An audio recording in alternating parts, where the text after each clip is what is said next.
What is Manusmriti? The truths, myths, and controversy. When someone mentions Manusmriti, reactions get intense.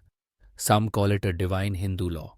Others call it a blueprint of caste and gender oppression. It's quoted in debates, protests, and political speeches.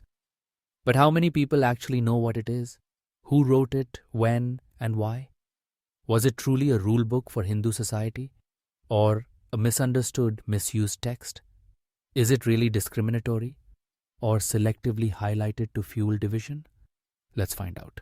What is Manusmriti? The Manusmriti, also known as Manava Dharma Shastra, is an ancient Sanskrit text attributed to sage Manu.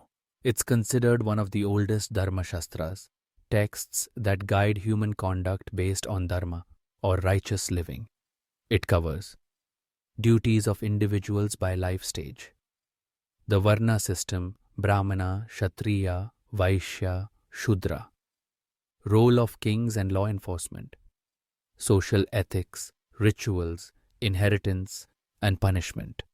It's important to know Manusmriti is not a religious scripture like the Vedas or Upanishads.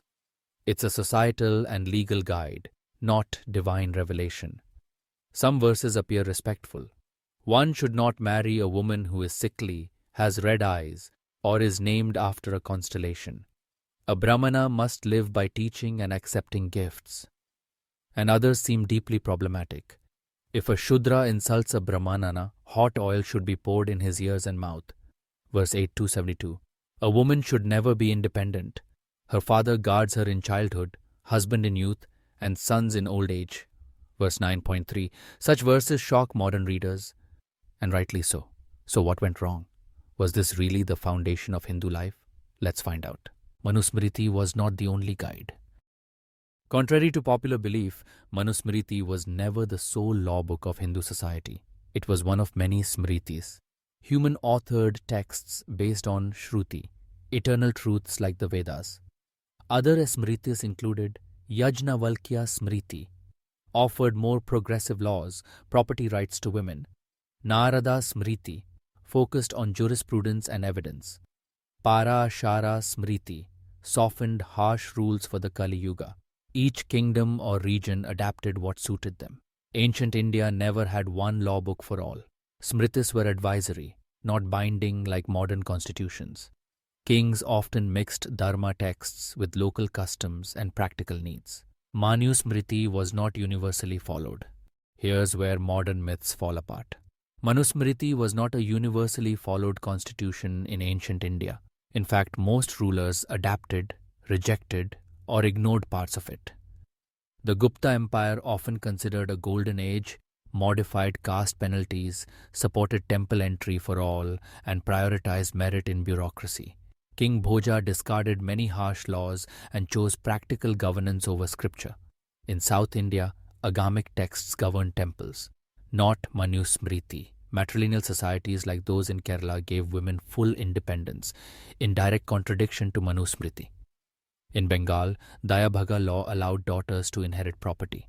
Ignoring Manu's rulings, Hindu tradition was pluralistic. Smritis were optional, debated, and revised over time. Dharma was contextual, not dogmatic. British misuse and the real damage. Ironically, Manusmriti gained more power under British rule than in ancient India. In the 18th century, the East India Company wanted to govern Indians using Hindu law. But there was a problem. There was no codified Hindu law. Justice was traditionally based on local customs and panchayats. So, the British picked Manusmriti as a convenient legal guide. In 1776, a translated version called A Code of Gentoo Laws was produced, riddled with translation errors. In 1794, Sir William Jones translated Manusmriti directly into English, calling it a Hindu Code. Warren Hastings, India's first Governor-General, endorsed it for civil law cases. But they misunderstood its purpose and enforced it like modern law. This became known as Anglo-Hindu Law, a British creation. Judges unfamiliar with Sanskrit or Dharmic tradition froze caste and gender discrimination into colonial courts. This colonial distortion hardened caste identity, imposed rigid legal penalties, and erased India's flexible systems. Even after 75 years of independence, remnants of this colonial legal system persist in our psyche because it was never fully dismantled. Were all harsh verses actually written by sage Manu? Let's look closer.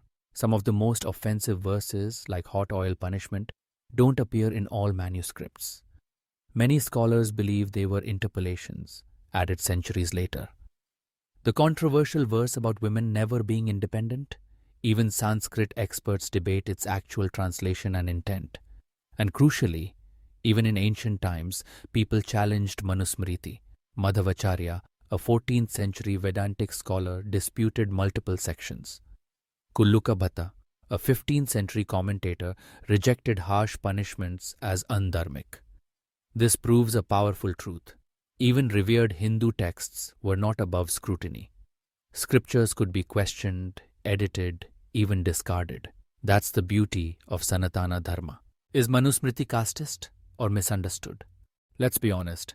Some parts of Manusmriti do describe caste as a fixed hierarchy, but within the same text, Varna is described as based on guna, qualities, and karma, actions, not just janma, birth. Other smritis were even more progressive. Yajnavalkya promoted inheritance rights for women. Parashara emphasized compassion, ahimsa, and spiritual equality. Narada rejected ritualism in favor of rational judgment.